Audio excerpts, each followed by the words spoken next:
Hey guys, welcome to another episode of Cook Cook Cook. Hope you and your family are doing perfectly well. This video is part of our Onam recipe series, and what we're going to make today is two sweets, and both of them are paisams. The first is a moong dal and rice paisam. The speciality about this is we're going to make it using coconut milk, and the second is our semia paisam. So let's go and see the ingredients required and the process of making both of them. To get started with our moong dal and rice paisam, we'll first have to dry roast the moong dal a little.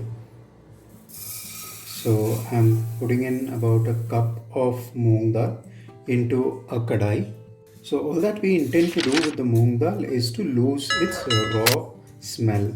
So just keep stirring it in the kadai until you get a nice mild roasted aroma of the moong dal. So you can now see that our moong dal has got a mild roast and the color has changed as well. So we can now turn off the stove and set this aside, wait for it to cool a little, and then we can wash it before we use it for our paisam. To make our ari and paripu paisam or rice and moong dal paisam, I have the moong dal that we had dry roasted on the kadai. So this is 1 cup. I'll put it into the cooker, followed by 1 cup of rice. So what I'm using is broken rice, broken basmati rice for making our paisam. So 1 cup of that as well. To this we will pour in coconut milk. So I have 6 cups of coconut milk. This is very thin coconut milk. So we'll pour that into this. To this I will add 1 stick of cinnamon and a little bit of salt. So we can now close the cooker and let all of this cook for 5 minutes after the first whistle. Our rice and moong dal is done cooking in the cooker. So now I have a pan into which I will pour in about 2 to 3 tablespoons of ghee. Once the ghee is hot, I will add in a little bit of coconut. So this is just roughly chopped. We will have to fry the coconuts until they turn nice and golden. So something around this color is what we would want, and now we can take it out of the ghee. After you're done frying the coconuts, I will add few almonds. So say about 10 almonds that are cut into small pieces. Once the almonds have got a mild roast, I'll add few cashews. So even this is about 10 cashews. And next I'll add few raisins. And now we can turn off the stove and set these dry fruits aside. So I have opened up my cooker and you can see that the moong dal and rice is cooked to a nice mashy consistency, but it is very thick right now. So we'll have to add some jaggery. What I have here is 500 grams of jaggery that I had diluted in 1 cup of water. So I will add this into our paisam.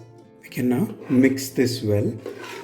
After the jaggery is mixed well, you can see that the consistency has got a little more thinner. And now what I will add is elaichi. So I have about 10 cardamom. So the seed of cardamom was crushed and I'll add them into this.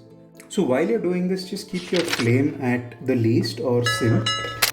Do not keep it at too high because it's already hot, and all we want to do is maintain the heat until we finish the entire cooking process. After the elaichi, I will add our fried coconuts or roasted coconut, followed by our dry fruits. Let's mix them well, and now we will bring this to a boil. So our paisam has now come to a boil. So one last step in this is to add thick coconut milk. So this is 2 cups of thick milk. And let's mix the milk well into the rest of the paisam. After we have poured in the thick milk, we do not want to boil it too much. So once you start seeing few bubbles on the top, we can turn off the stove and set this aside. So I can see few bubbles. So I'm going to turn off the stove and set this aside so that we can start working on our semia paisam. To make our semia paisam, I have a kadai on the stove. Into this, I will pour in about 2 to 3 tablespoons of ghee. So what I'll do is I'll use the ghee that I had used to fry our dry fruits. Once the ghee is hot, I will add about 1 cup of semia into this. So this semia that I'm using is already roasted, but just to coat all of them with a little bit of ghee, I will roast them once again. So once you start getting that mild roasty aroma of these semia and the ghee, then we can add our milk. So to this I will add 1 liter of milk. In our 1 liter of milk. Once the milk begins to boil, I will add few elaichi, so crushed elaichi. I have about 7 to 8 of them crushed. So while the payasam is cooking, you will see this cream depositing on the sides. Just push that into the payasam because that will actually enhance the flavor. Now I've reduced the flame and I will add about almost half a cup of sugar. So the sugar is diluted completely into the payasam and my stove is still at a low heat or sim. So what I'll do is cover this up and cook it for the next 2 minutes on this closed kadai.